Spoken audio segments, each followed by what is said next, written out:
राधे राधे भक्तों। आज की इस वीडियो में हम जानेंगे कि पौष माह की पूर्णिमा कब है। साल की पहली पूर्णिमा कब शुरू हो रही है, कब खत्म हो रही है, इसके बारे में जानेंगे। कब व्रत करना है, माघ मास का स्नान कैसे करना है, कब से प्रारंभ हो रहा है, इसके बारे में हम पूरी जानकारी देंगे आपको। नित्य कर्मों से निर्वित हो जाने के बाद स्नान कीजिए, फिर स्वच्छ वस्त्रों को धारण कर लीजिए। इसके बाद भगवान सूर्य को जल अर्पित करें, फिर अपने घर के मंदिर में विधि विधान से पूजा करें और व्रत का संकल्प लें। क्योंकि जब हम व्रत रख रहे हैं तो हमें उसका संकल्प जरूर लेना चाहिए। रोज की पूजा में हमें संकल्प लेने की कोई भी आवश्यकता नहीं होती, इसलिए जब हम कोई विशेष व्रत पूजा पाठ करते हैं तो हमें संकल्प अवश्य करना चाहिए। उसके बाद हमें भगवान विष्णु और माता लक्ष्मी का अभिषेक करना चाहिए और उसके उन्हें हमें वस्त्र अर्पित कराने चाहिए। भगवान विष्णु को पीले रंग के और माता लक्ष्मी को लाल रंग के वस्त्र अर्पित करने चाहिए। धूप दीप दिखाकर विधि विधान से उनकी पूजा करनी चाहिए। फिर यथासंभव यथा भक्ति के हिसाब से उन्हें हम विष्णु और माता लक्ष्मी को भोग अर्पित करना चाहिए। विष्णु सहस्त्र नाम का पाठ करना चाहिए।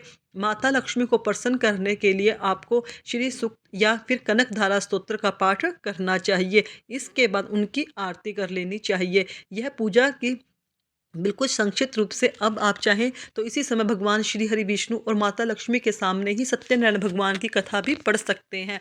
जैसे अगर आपके पास सुबह समय न हो या इतना ही आप कथा कर सके तो आप शाम को भी पूजा कर सकते हैं। आप चाहे तो किसी ब्राह्मण के द्वारा भी यह कथा करवा सकते हैं, लेकिन जो भक्त ब्राह्मण को नहीं बुला सकते तो स्वयं को कथा कर लेनी चाहिए। प्रत्येक पूर्णिमा पर सत्यनारायण भगवान की कथा करने से बहुत सारी परेशानियां जीवन की स्वतः ही समाप्त हो जाती है। अगर आपको भी कोई विशेष मनोकामना है, चाहे संतान प्राप्ति की हो, चाहे धन की हो, चाहे फिर विवाह की हो, दाम्पत्य जीवन में सुखमय बनाना चाहते हो, तो आप अपार सुख सफलता पाना चाहते हैं, या फिर परिवार में गृह क्लेश को दूर करना चाहते हैं, तो वास्तु दोषों गृह दोषों से मुक्ति पाना चाहते हैं, तो अपने मनोवांछित कामना का संकल्प लेकर प्रत्येक पूर्णिमा पर आप चाहे तो सत्यनारायण भगवान की कथा पढ़ सकते हैं, स्वयं भी या फिर आप किसी ब्राह्मण के द्वारा भी करवा सकते हैं। दोनों ही स्थितियों में मतलब खुद से करें चाहे ब्राह्मण से करवाएं, लाभ आपको जरूर मिलता है, इसमें कोई भी संशय नहीं है।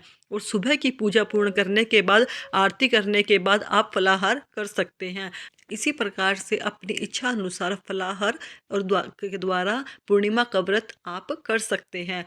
अच्छा, जिन भक्तों का व्रत नहीं है वो सिर्फ पूजा कर रहे हैं, तो सिर्फ सुबह की पूजा पूर्ण करने के बाद आप शुद्ध और सात्विक भोजन कर सकते हैं। इसका मतलब है कि बिना प्याज लहसुन वाला भोजन कीजिएगा। शुद्ध और सात्विक भोजन पूर्णिमा के दिन आप पूरे दिन भगवान श्री विष्णु के मंत्र का उच्चारण करते रहिए। फिर शाम के समय विधि विधान से लक्ष्मी नारायण की आराधना जरूर करनी चाहिए। संध्या काल में अगर लक्ष्मी जी और श्री हरि विष्णु की आराधना पूर्णिमा के दिन की जाती है तो अपार धन की संपदा की प्राप्ति होती है।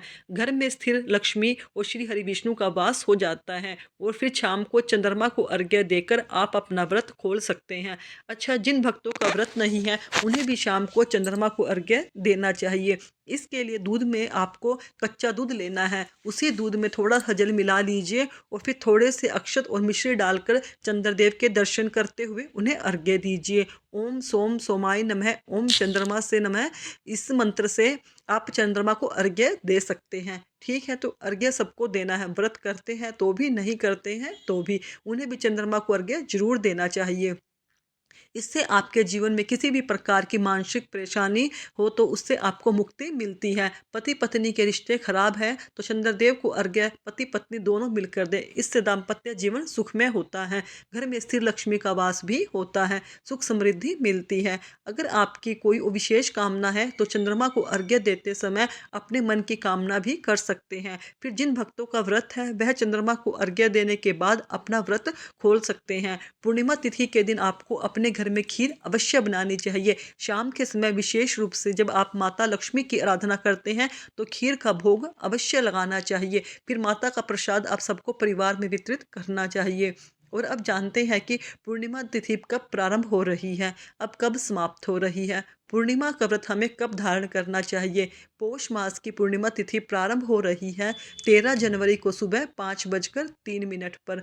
पूर्णिमा तिथि समाप्त हो रही है 14 जनवरी को प्रातःकाल 3:56 पर। तो सूर्य उदयकालीन पूर्णिमा तिथि हमें प्राप्त हो रही है 13 जनवरी 2025 को। इसलिए सोमवार को 13 जनवरी 2025 को पूर्णिमा तिथि का व्रत रखा जाएगा। पौष मास की पूर्णिमा सोमवार के दिन है, जो कि अत्यंत श्रेष्ठ है, क्योंकि सोमवार का दिन भगवान चंद्रदेव को ही समर्पित होता है और पूर्णिमा तिथि पर भी विशेष पूजा की जाती है, भगवान चंद्रदेव की होती है। ऐसे में अपने आसपास कोई शिवालय हो, वहाँ जाकर शिव मंदिर में शिवलिंग पर कच्चा दूध अवश्य अर्पित करें। इससे चंद्रमा भी ठीक होता है और भगवान शिव की कृपा भी आप को प्राप्त होती है।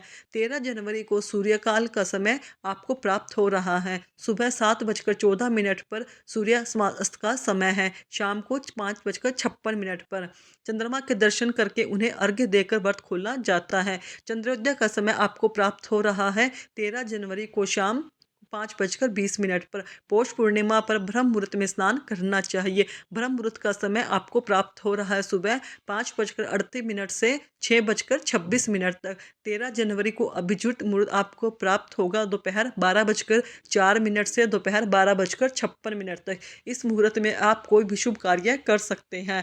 अब एक ऐसा समय जिसमें आपको कोई भी शुभ कार्य प्रारंभ नहीं करना चाहिए, वह होता है राहु काल का समय। राहु काल का समय है 8:34 से 9:55 तक।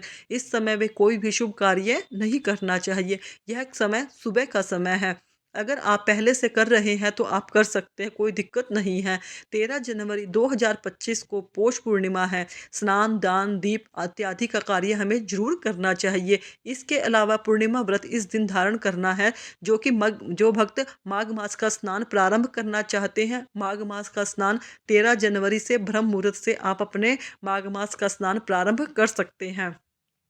व्रत अगर करना चाहते हैं तो व्रत भी आपको 13 जनवरी से ही प्रारंभ करने हैं।